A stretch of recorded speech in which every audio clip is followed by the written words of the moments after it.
Some sermons last minutes, others cross centuries. East coast of China, mid-1930s. A thin man slowly steps up to the pulpit. His curved shoulders betray the weakness of his body, marks of vigils, illnesses, and growing opposition. But in his eyes, something shines, a fire not born of earth. Watchman Nee opens the Bible. The hall is packed, the air thick, stifling. Civil war echoes outside, communism spreading like a shadow. He takes a deep breath and begins. For 3 hours, without speaking of himself, he proclaims Christ. He doesn't mention his pain. He mentions neither persecutions nor scars. He speaks only of the cross, of surrender, of the life that conquers death. His voice is gentle, but each word falls like a hammer upon the listeners' hearts. There was no music, there were no shouts. But at the end, hundreds of men and women fell to their knees, weeping, confessing sins, surrendering ministries, renouncing positions. That night, a movement was sealed. Out of that sermon would be born the local church, a revival that would resist persecution and cross borders. It was the hidden Pentecost of modern China, but no one there imagined that the man speaking about dying to the world would one day indeed die for love of Christ in such a cruel way. But before we continue, tell us where you're watching from. And if this story makes your heart burn, subscribe now. Because the same fire that fell that night still seeks hearts willing to burn. She prayed before the open window. The morning air carried the damp smell of the river, and the distant sound of bells called people to another ordinary day. But for that woman, there was nothing ordinary about that dawn. Lin He-ping knelt on the wooden floor, placed her hands on her womb, and made a vow that heaven recorded in silence. Lord, if you give me a son, may he belong completely to you. May his life not be his own, but yours. And when the boy was born in Shantou, she called him Ni Shu Tzu. The world would know him decades later as Watchman Nee, the Sentinel. But in that beginning, he was just a curious boy with bright eyes and a restless soul. His father, a respected official, dreamed his son would pursue a government career, but his mother saw something different, a strange brightness, a restlessness that didn't belong to this world. In his youth, Nee became intelligent, determined, and proud. He believed in discipline, not in faith. He considered his mother's prayers a waste of time. He said religion was the crutch of the weak, until in April 1920, at 17 years old, he entered a small hall to attend evangelistic meetings led by Dora Yu. At first, to mock. The meeting was simple. A preacher with a calm voice spoke about the blood of Christ, about repentance, about a love that demands everything. Nee listened only out of courtesy, or perhaps curiosity. But suddenly, one phrase struck him like an arrow. The Lamb was slain for you. He couldn't explain what he felt. It was as if a mirror shattered inside him.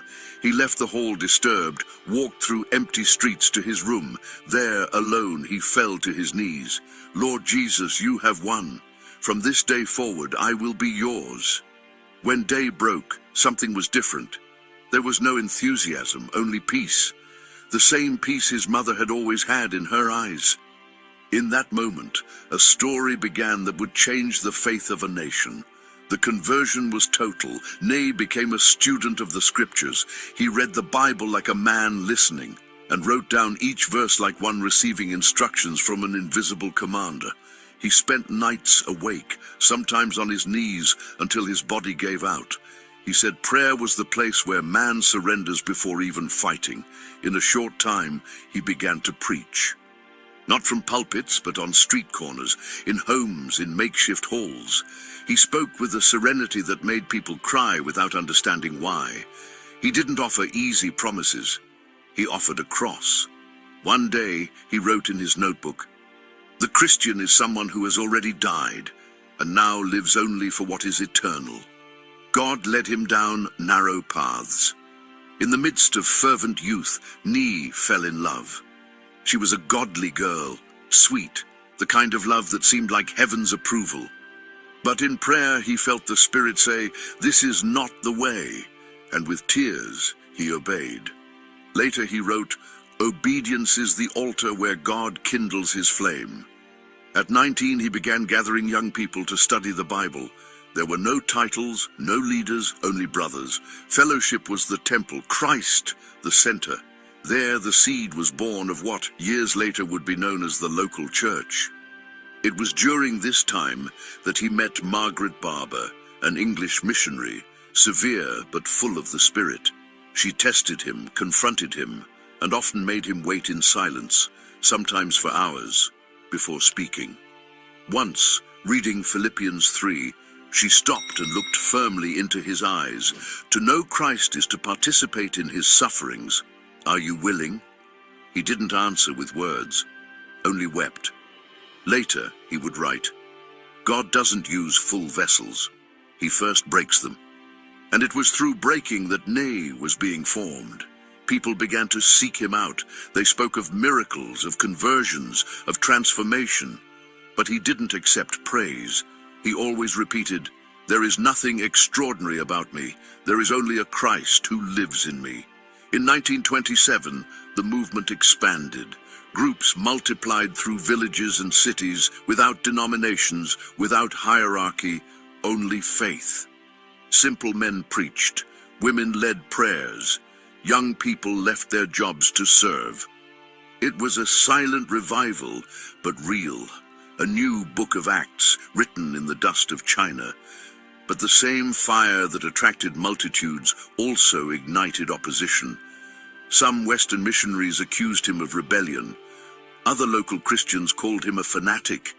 The government began to watch, but he didn't retreat. "I'd rather be misunderstood and remain faithful than be applauded and disobey." The pressures increased and his health began to fail. The long journeys, the dawns in prayer, the constant fasting, everything took its toll. But the more his body weakened, the more his voice seemed to gain authority. It was as if the Spirit spoke through the cracks of the vessel. In a letter from 1930, he wrote to a friend, "There are days when I don't feel strength even to preach. But when I open my mouth, he speaks. It's then that I realize, the servant is dying, but the Lord is alive." That same year, he made a radical decision. He sold almost all the books he owned, thousands of volumes, and distributed the money to those in need. He kept only a Bible, a notebook, and a pen. The cross is the place where my will dies and his lives.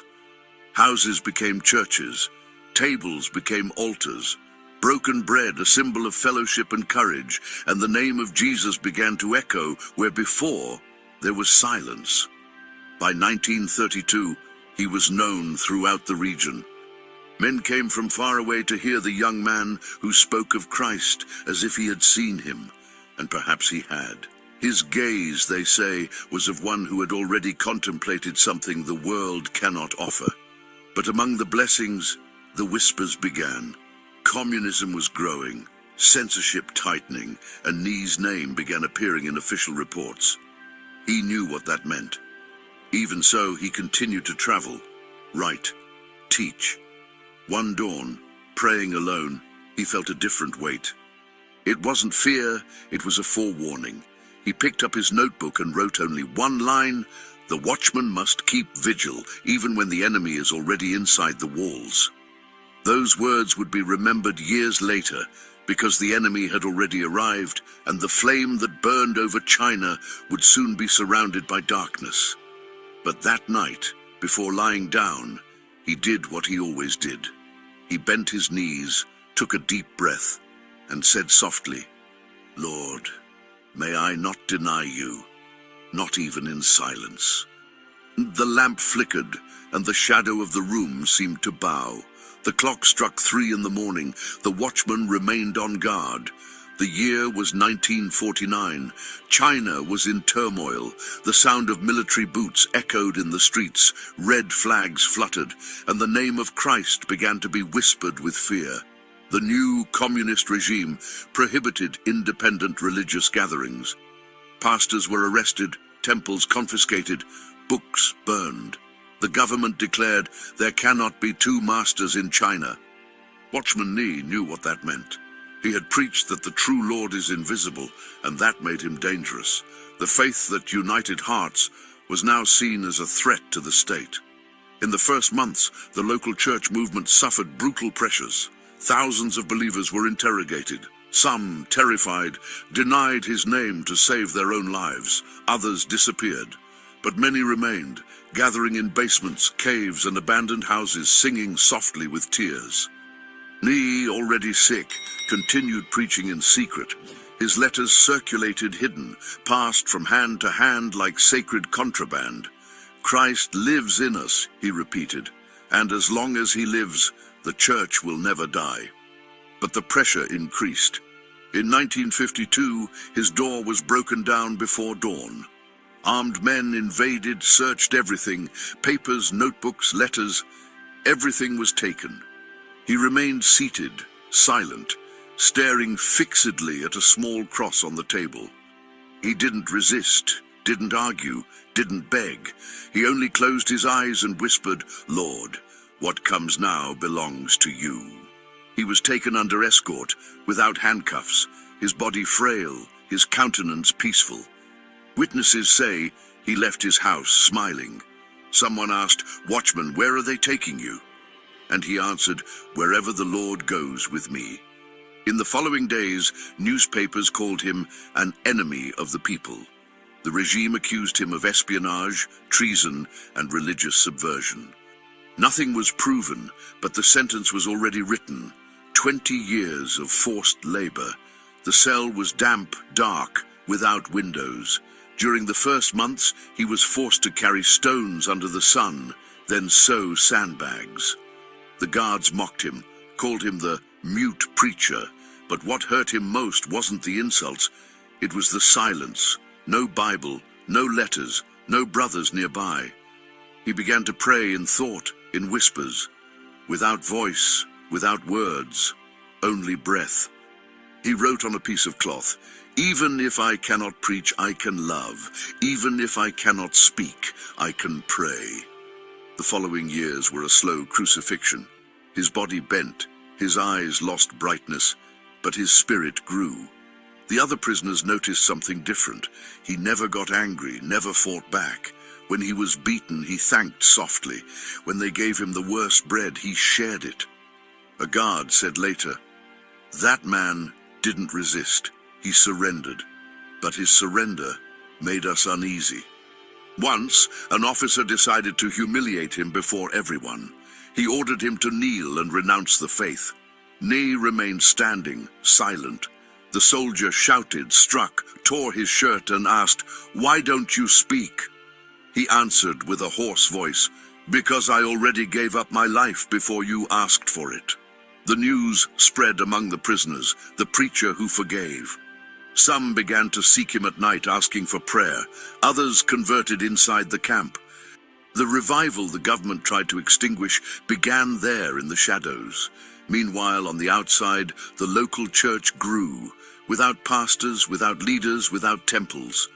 The people gathered at dawn, guided by the old letters he had left. Some were hidden in clothing linings, others buried in iron chests. Faith spread like flame in a contrary wind. Inside the prison, Nee was a man between two worlds. On the outside, a prisoner. On the inside, free. When they let him write work reports, he used the margins to record verses. When they gave him scraps of paper, he wrote short phrases and hid them in the clothes of those who left. Some of those words crossed borders, and years later would be published in books that would change the world. In 1956, he was transferred to a more severe prison where human contact was forbidden. That was the beginning of a time of absolute silence. For years, no one heard his voice. His wife died without being able to see him, the disciples were scattered, and the world began to forget him. But heaven did not. The Spirit sustained him in the darkness. He transformed each breath into prayer. And when his mind nearly gave in, he repeated softly what he had written years before. The Lord doesn't call us to understand. He calls us to obey. From time to time, a younger guard approached him in secret. He would ask, "Tell me about your God." And he would answer simply, "He is real, even here." Some of those guards, years later, would testify, "I entered to break him, but I left believing." In the 1960s, the government prohibited any mention of Watchman Nee's name. His books were burned, his sermons censored, but in the underground churches, the name was whispered in prayer. People said, "Our brother is still there, and the same Spirit is still here." Illness consumed him slowly. Heart problems, joint issues, constant fevers. But when a doctor asked how he endured, he answered, "The body is weak, but the Christ in me is sufficient." In 1970, he completed 18 years of imprisonment. He was unrecognizable, but still standing. The few who saw him said his face looked like someone who no longer lived for this world. In the last official record, dated 1972, only calm behavior was mentioned, without incidents. But those who knew him understood that, behind that silence, the revival continued.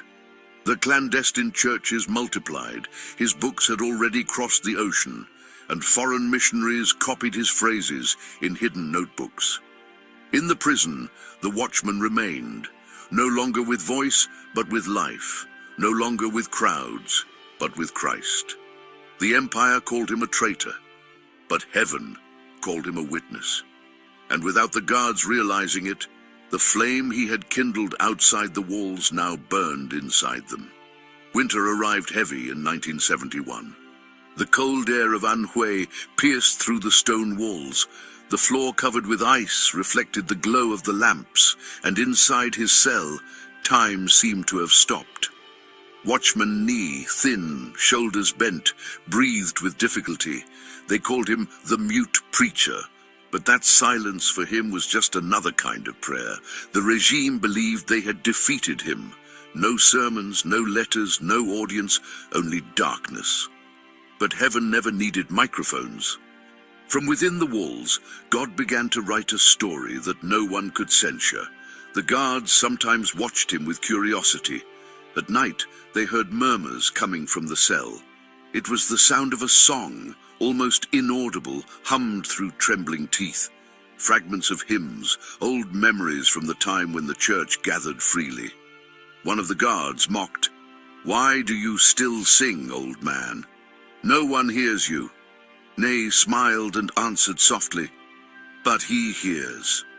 Outside, the communist empire reinforced the silence. Thousands of Christians were imprisoned, others hidden in farms, mines, caves. Even so, the gospel continued to spread, not by voice, but by witness. Old letters written by Nee before prison began to reappear like fragments of light. Reports tell of writings preserved discreetly in linings, objects, and hiding places that later came to light. And each phrase seemed to carry the fragrance of eternity. Faith is not the absence of pain. It is the certainty that Christ still reigns within it. Obedience doesn't free us from the cross. It only brings us closer to God. These words began to cross borders. They reached Hong Kong, then Europe, and finally America. Missionaries, without knowing if he was still alive, translated his texts in secret. And while the name Watchman Nee was being erased from China, the same name began to be spoken from pulpits in the West. His books were copied by hand, distributed from house to house, and read with tears. Without knowing it, the forgotten man in a cell was becoming a teacher of nations. Inside the prison, the body was already giving in. The cold made him shiver. The fever made him delirious. But when they gave him old, hard bread, he broke it and gave thanks. When they humiliated him, he prayed for those who hurt him. One of the guards, years later, would say, "That man didn't fight, he surrendered. But his surrender made us afraid." One night, a younger soldier, troubled, asked, "Why did your God leave you here?" Ni answered with a tired but firm voice, "To show that he is still here." That answer spread through the prison like wind on dry straw. And little by little, the guards began to change. Some asked for prayer. Others called him wise old man, and every time he said, "God bless you," it was as if the air inside the walls became lighter. In 1972, the body no longer obeyed. One of the guards, the same one who had called him crazy, saw him smiling and asked, "Why do you laugh?" He answered, "Because I'm about to go home." The next morning, they found him lying down, his head turned toward the window. Beside him, according to the account preserved by family members, there was a small folded piece of paper with firm letters. "Christ is the Son of God who died for me and rose again. This is the greatest truth in the universe. I die for my faith in Christ. Watchman, nay." The guard stood motionless. For a moment, there was no ideology, no slogans, no human force. The cell seemed filled with a peace he couldn't explain. He kept the note hidden, and years later delivered it to the family. The news didn't appear in newspapers. There was no funeral, no cross was raised. But that same month, thousands of Christians gathered in silence throughout China, thanking God for the life of a man who had disappeared, and yet remained present. The government believed the flame had been extinguished, but the fire was already spreading. Today, scholars estimate that around 100 million Chinese Christians trace their roots to the faith he planted. Simple men and women, without temples, without pulpits, without freedom, but filled with the same spirit that sustained the watchman. And that guard who found the note would testify later, "He died silent, but left something I could never forget. The air in that cell was different." Perhaps that's what the world never understood. You can imprison a body, but you cannot handcuff a surrendered heart. You can erase a name, but not the life that burns within. Because the Christ who dwelt in Watchman Nee was never imprisoned. If you're hearing this now, know, the same God who sustained a man in a cold cell is the same one who still kindles hearts in the darkest places. And perhaps someone you know needs to hear this truth. Share this video with those who are tired, imprisoned, forgotten, because the fire that sustained the watchman still seeks an altar to rekindle. The world forgot him, but heaven did not. And the echo of his surrender still crosses time, as if each word of his still says, "Christ lives." But what happened after his death may be the most impressive miracle of all. And that's what you'll hear now. The body was buried without a name, but heaven knew who he was. Watchman Nee left no heirs, no monuments, only traces of light. And it was through these traces that God guided the steps of an entire generation. Years passed. The dust of history covered the cell where he died. The documents disappeared, and the government tried to erase even the memory. But in the early hours across China, the prayers began to reappear, gentle as wind over ashes. In basements, in fields, in factories, men and women began to gather again, without name, without sign, without visible leader, and yet the same spirit. They didn't have written sermons, only memories. And when someone asked, "How do we keep the faith when everything is forbidden?" the answers came in silence. A torn Bible, a whispered song, a tear over broken bread. It was as if God himself said, "I am still here, because a man many years ago believed that I was enough." These words began to circulate again, first in illegal copies, then in books that crossed oceans. His reflections on the cross, the inner life, spiritual authority, transformed hearts in places where he never set foot. Preachers in America, in Africa, in Europe, all quoted that Chinese name that time tried to bury, but he never wanted them to remember him. He wanted them to remember the one who never left him. Today, there are millions of Christians in underground China. They don't know freedom, but they know Christ. They have no temples, but they have fellowship. They have no famous leaders, but they have the same fire that once burned in the soul of an imprisoned man. And that's why Watchman Nee's legacy is so powerful, because it didn't depend on visibility, but on faithfulness. His writings still whisper to those who doubt, when God is silent, it's because he's teaching the heart to hear him in another way. Obedience is deeper than success. The altar remains the place where the impossible happens. Each line is an ember, and each ember, when touched, reignites someone who thought the fire had already gone out. Many years later, a researcher visited the prison where Nee had died. The walls were stained with rust, the cell empty. But the man recounted that, upon entering, he felt something he couldn't describe. It was as if the air was still impregnated with prayer. He said, "I don't know what happened here, but something survived time." Yes, what survives time is what was planted in eternity. His name became a symbol of perseverance, not because of courage, but because of trust. Courage faces fear, trust transcends it. And that's what he left us, an invisible map to survive when everything seems lost. Today, when free churches sing, there is something of Nee's song in them. When someone kneels to pray, there is something of his surrender in that posture.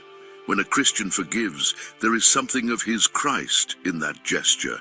His body was erased from the earth, but the echo of his faith still reverberates in heaven. And perhaps that's why God still chooses stories like this, not to celebrate martyrs, but to remember that the kingdom never depended on strength nor on fame. The kingdom is silent, but it is invincible. And before we close, if this story spoke to you, write in the comments something simple but true. Perhaps just, "Lord, revive us." Words like these are seeds, and sometimes a single phrase can rekindle the faith of someone who was already thinking of giving up. And if this channel has been for you more than just content, if it has been refuge, prayer, and nourishment on silent days, then consider sustaining this flame with your gesture. Click on Super Thanks below and help us sustain this mission. There are stories that need to continue being told. Stories of real faith, of silent surrender, of a God who still moves among the weary. Your support is what allows them to keep reaching those who need to hear them most. And if you cannot contribute, do something even more powerful. Pray. Pray that the fire that sustained Watchman Nee crosses screens and borders. Pray that the next stories find willing hearts. Pray that the Spirit returns to blow upon the forgotten knees of the world. Before you leave, subscribe and watch the other videos on the channel. May the story of each hero of faith awaken you to be increasingly faithful. Because Watchman Nee's testimony reminds us of something eternal. God doesn't sustain those who seek comfort. He sustains those who remain faithful. May your weakness lead you to prayer. May your silence become a place of communion. And when the world seems dark, may you remember the light that shone in the cell of a man who died, saying only, "Christ lives. The fire is still burning." And perhaps, now, it's waiting for your yes.